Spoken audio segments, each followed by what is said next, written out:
जगातल्या अनेक साहित्यिकांनी आईवरती भरभरून लिहिलेलं आहे. अनेक कवींनी आईवरती कविता लिहून आपल्या भावना व्यक्त केलेल्या आहेत. मीही छोटासा प्रयत्न केलेला आहे. माझ्या कवितेचं नाव आहे जननी. सकल जनांची जननी विश्वाची तू माता. सकल जनांची जननी विश्वाची तू माता. आई तुझ्या चरणी ठेवतो मी माथा. आई तुझ्या चरणी ठेवतो मी माथा. देवकीचे रूप घेऊनी कृष्णाची झालीस तू माता.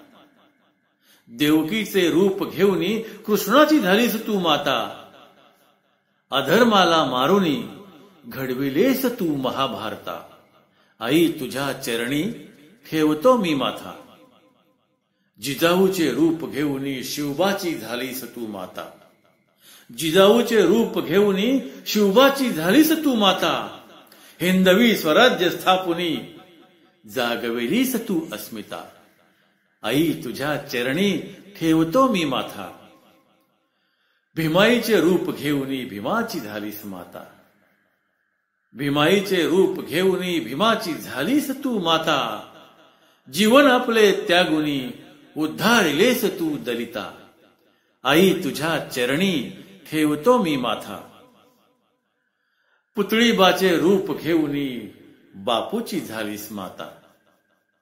पुतळीबाचे रूप घेऊनी बापूची झालीस तू माता. अहिंसेच्या मार्गाने स्वतंत्र केलेस भारता. आई तुझ्या चरणी ठेवतो मी माथा. शेवटी ऐका. महिमा हा आईचा देवाहुनी भारी. महिमा हा आईचा देवाहुनी भारी. स्वामी तिन्ही जगीचा आई विना भिकारी. स्वामी तिन्ही जगीचा आई विना भिकारी.